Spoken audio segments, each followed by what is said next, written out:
Everyone happy? Yeah. No. Yes. He's rolling. And we're rolling. Liar. Oh, 1 second. Oh, I shall wait for you, man. Don't want to make noise for that. Yeah, take it away. Could you please introduce yourself, tell us your occupation and your connection to Northern Stage? Okay, so let me introduce myself. My name is Ben Reeth. I work freelance in the arts. I run my own business, creating digital media installations, working with sound and light. And my connection to Northern Stage is, I don't know, that's a difficult one actually. I'm not sure what my actual connection to Northern Stage is. I think it's tenuous, but I think there have been sort of points that have touched. So for example, a while back I did a master's in digital media at Newcastle University, and my final show, Render, was at Northern Stage. We used one of the halls downstairs, one of the spaces, and they lent me some smoke machines to use for the performance, and they had to be manually operated for some reason. Like you actually had to press like a button, you had to trigger it to make the smoke come out of the machine. So for this performance, I wanted quite a lot of smoke to be in the performance, like to fill the space, right? But just touching it, pressing the button once or twice didn't generate enough. So I remember there were some students who were helping, and I told the student to keep their finger on the button of the smoke machine to make sure there was a lot of smoke. And I kind of assumed they'd like make a judgment on this and maybe take the finger off when there was obviously enough smoke in the space. And they just kept going throughout the entire performance. So they kept the finger on the button. I remember at the end of the performance, some people came down from the restaurant and they were like complaining. They were saying, oh, there's so much smoke upstairs, like there's smoke around people's ankles in the restaurant. And people are asking what's going on, like is there a fire, is something bad happening? And I'd been kind of lost in this performance. I was working with a contemporary dancer at the time, and I had these like animal skulls and like retrofitted them with sort of electronics to make these kind of musical instruments that you could perform with. So myself and this dancer were performing with these instruments. We were completely lost in what we were doing. And I remember at the end of the performance just looking up and you just couldn't see anything in front of you. The entire space was just completely whited out with this smoke, but it was quite surreal. It was quite amazing. So I think that's really the major sort of connection with Northern Stage that I've had, smoking people out in the restaurant and doing this performance. So yeah. Oh my God, thank you. What do you know about the history of Northern Stage? I don't know much actually. I haven't looked at it specifically. I haven't researched it or looked at it through time. It used to be called something else, I think. It used to have a different name, didn't it? I can't remember what it was called before it was Northern Stage, but there was a different name beforehand. And I do have quite a clear memory of going to Northern Stage for a performance at a part of it that isn't there anymore. There was a small theatre that was kind of off the back. I guess it was where the restaurant is now, called the Gulbenkian. And this was quite amazing, actually. I went to see this performance when I was in school. So I would have been around sort of 16 years of age. And I remember it just kind of blowing my mind, actually. It was really it was very intense. The sort of setup for the theatre there wasn't the same as like a standard setup where you have, your audience sat in seats facing the front. It was kind of almost like a theatre in the round kind of thing, with sort of seats all around the area and the performance area in the middle of the space. And it was a performance by, well, the sort of the writer of the performance would have been Henrik Ibsen. It was like an Ibsen piece. But I think it was kind of like a conglomerate. It was sort of like a mix of various different Henrik Ibsen like plays basically all put together, and it was just crazy, just completely like, I don't know, all over the place. So I think it had bits from Ghosts in it, bits from The Doll's House, bits from When We Dead Awakened, this kind of thing. Yeah, it was really good. It really sort of quite inspirational as a young person seeing that. It was a good performance. That's so cool. So was that your first memory of Northern Stage? Yeah, definitely. Yes. That's so cool. So what are some of your best memories? Some of my best memories here. Oh, the smoke machine incident, definitely. I've got a daughter. She's 6 years old, and we always come for the Christmas plays here. So the big main play in the main stage, and also there are sort of smaller ones, like sort of I don't know how you describe them. They're kind of like what's the word for it? Oh, I can't think of the term off the top of my head. Yeah, but they're much smaller, and they've always got nice kind of musical elements to them and physical theatre. That's what I was looking for. Yeah, really nice physical theatre performances. So yeah, so we come to those and we enjoy those. They're really good, you know. So I think they're the best experiences. Sharing that sort of that with my daughter, you know, getting her to see those live performances and get excited by it, and you know, you can see when she's really inspired by it. Yeah, so that. What can I just be? What did you see this year's one at all?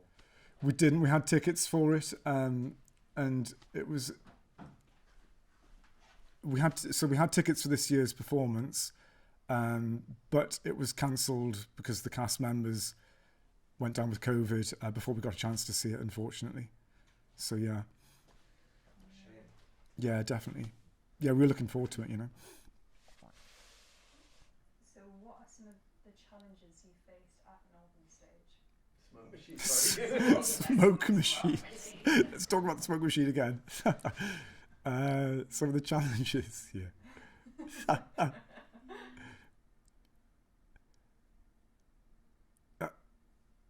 Actually, I've got another good experience, right? That was interesting. I did a piece at Newcastle University called Psychoheliophysics, and it was like we made these musical instruments that could take data from the sun and turn them into sound. So they converted sunlight into audio, into sound. And there were a set of workshops around this, building these instruments and performances.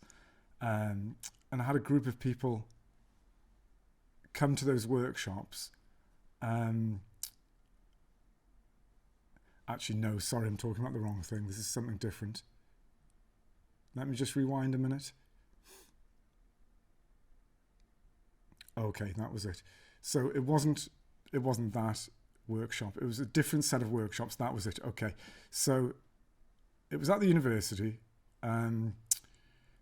We had a piece of technology called .NET Gadgeteer, which was like it came from Microsoft. It was like a set of electronics, like different sensors and different devices that you could connect together and build things with. And this is what Microsoft used to create their prototypes, their electrical devices, their different bits and pieces of technology. And the idea was you could put it together really fast and make something and have something coded up and have something made really quickly. So I was tasked with playing around with this, and I worked with a group of musicians to make musical instruments with it. So we made a range of devices, like sort of gloves that you could kind of make music with, retrofitted it to violins, this kind of thing. And for some reason, we made a set of hand-stitched felted owls with it. And we had this performance in sort of like a showcase, so we had to show all this stuff we'd made and document it, show it to an audience and document it. It was in Culture Lab just over the road in Newcastle University. And these owls needed to be stitched together. And Joe Stringer, who was part of this, making these instruments, he was sort of one of the volunteers who took part in it. He made this big staff with a cat's head on it that had glowing green eyes and made music at the same time. And his mum worked here. She worked in the theatre, in the props department, and she produced like the costume department and produced a lot of the costumes. So she stitched together these owls, but one of the other volunteers really wanted to sort of work in theatre and wanted to see a costume department and have a look at it. So we all came over and went into the costume department, and she showed us around, and she showed us all of the stuff she was working on. And they had this crocodile that you could climb inside of, and it had wheels on it, and sort of wheel it around. So we all had to go in that. And she showed us all these different things that they were doing, and it was really inspirational. It was really nice. And she stitched her owls together for the thing, so that was pretty cool. That was good. So that was one of the challenges, getting the owls stitched together and working with, unexpectedly, with Joe Stringer's mum, whose name I can't, Mrs. Stringer, whose name? Alison, yeah, Alison Stringer, that's it, with Alison Stringer. So yeah. Oh my gosh, amazing. Has there been like any difficult challenges that you've like gone through from being connected here? No, not particularly. Other than being blinded and choked by the smoke. So. Why do you think Northern Stage is important to the city and to the region? I guess it's an employer, isn't it? It employs a lot of people in the creative arts, so that's better to have something like that in the city, right? I guess it's just inspirational. My daughter wouldn't have somewhere to come to see those sort of level, that level of quality in a performance if Northern Stage didn't exist. So it's really good that it's there, Yeah, it's inspirational, It's nice to have something like that in the city that generates that kind of creativity. Yeah. What challenge would you set Northern Stage for the next 50 years? Oh my goodness. I don't know. Northern Stage should move forward looking at sort of contemporary and futuristic technology. They should incorporate that more. I think there's sort of scope for doing that. Yeah, so maybe they should have like a little research division or some way of bringing that into their performances and looking at that. Yeah. What one word would you sum up your thoughts for Northern Stage with? Smoke machine. Oh my goodness. Special effects. I don't know. One word. I don't know. Inspirational. It's been inspirational for my daughter. Seeing that smile on her face when she's seen one of those performances, and she's talking about it. That's it. Yeah. Mhm. Any other questions? Is there any? Sorry. No, you go. I was gonna say, any favourite shows of your daughters? Like, of your daughter? Or Does your yourself, daughter yeah. have any favourite shows? Oh yeah. You or your daughter? Yeah. We went to see Wolf. Wolf was really good. That was fabulous. There's a bit in it where the person who cried wolf talks about going up onto the hill to look after the wolves, and they go through this sort of routine where they put on they do their hat, their scarf, their coat, zoop, and then they have a sandwich at the end, and my daughter always does that to me when we leave the house, so that's pretty cool. So yeah, so that's a good memory from Wolf. Yeah, she likes Wolf. What's your favourite one? Have you got a favourite? My favourite, now you're asking, A list. I'm trying to think. I went to see Animal Farm. The production of Animal Farm was a few years ago now, and this stage was entirely covered in mud, and that was pretty cool actually. That was a pretty good set. So yeah, that memory of that set, that was awesome. Like all the actors progressively getting dirtier and filthier, and yeah, more and more mucky during the performance. That was really cool. How long ago do you think? How long ago was that? Yeah. It was probably like 10 years ago or something, 10, 15 years. Yeah. So it was a long time ago, Yeah, was it back when it was the Playhouse or not? I can't remember, I don't know. Yeah. There's a couple of productions like pinned down which one it was. Yeah. They're quite famous for that Animal Farm production. Yeah, that Animal Farm one. I think they did a very good version. I think a Clockwork Orange. I think they did a version of that as well, and that was pretty good. Well, this is the 90s you're talking about. I think so. Yeah. It is. Yeah. Alan Midnight. Yeah, because Brilliant. Craig Conway was talking about Yeah. Animal Farm. That's amazing. Animal Farm's in a feature. That Yeah. bit of Animal Farm's in a feature No, is a documentary quite a lot. It's funny. You know, Is it? They keep popping up. Yeah. It's like a sort of. A lot. Yeah. The question about the in that Clockwork Right. The pay dispute. Actually. Right. Is it to do with Animal Farm? Oh my goodness. Yeah. That being in a Clockwork Orange, and I don't know if it was here or not. Yeah, Clockwork Orange was here, yeah. The Animal Farm is what the pay dispute was about. Oh, that's that one. Yeah. Oh my god. Maybe What, do they want to get paid extra for being covered in mud for so long? There was 3 different pay grades. Was there? Oh And my gosh. some people would get on the lowest pay grade but working harder. And Right, yeah, felt they were contributing more and weren't getting... we're all equal paid for it. except some are more equal. That's quite ironic considering the content of And then they got the into play, some right? fight. Wow. Any other questions? I mean, is there anything that you would like to talk about, like to do with Northern Stage that you haven't talked about Or yet? theatre in general? Well, yeah, theatre in general, or the arts. Is there anything? Not really. I can't think. Hate it all. So, What about the digital aspect? Like, what's the potential that you see with Northern Stage if they were to embrace digital? Yeah, if embrace it a bit more, maybe. I guess there's sort of different areas, aren't there? You know, there's sort of like, I think there's room for digital in live performance that you don't see very often, you know, so there's sort of room for introducing it on stage and playing around with that. Also, I guess like theatre feels like it's at this very kind of precarious point in its history or time in terms of its economic viability and whether, and its sort of appeal to audiences, right?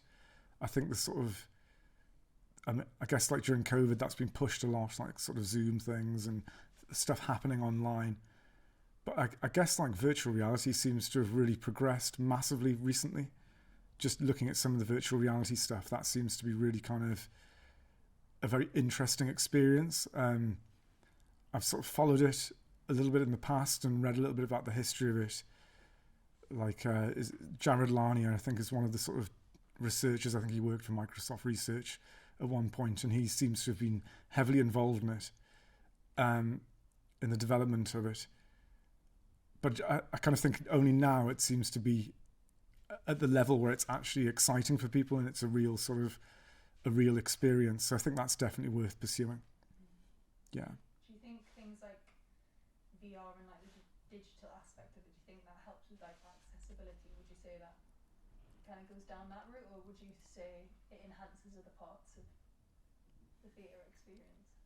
Yeah, I guess like if things are happening online or things are happening in a virtual reality environment, that obviously appeals to different people, right? Different audience types or different audience members. So yeah, so there could be something like that around widening audience and making things more accessible for people who wouldn't be able to kind of get down to a theatre or go as sort of like a walk-in audience member. So potentially, yeah. I guess like all these technologies, they kind of, that they start out being very exclusive, like you have one headset and one set of hand controls or something like this, and if it's like virtual reality, and people come and then use that.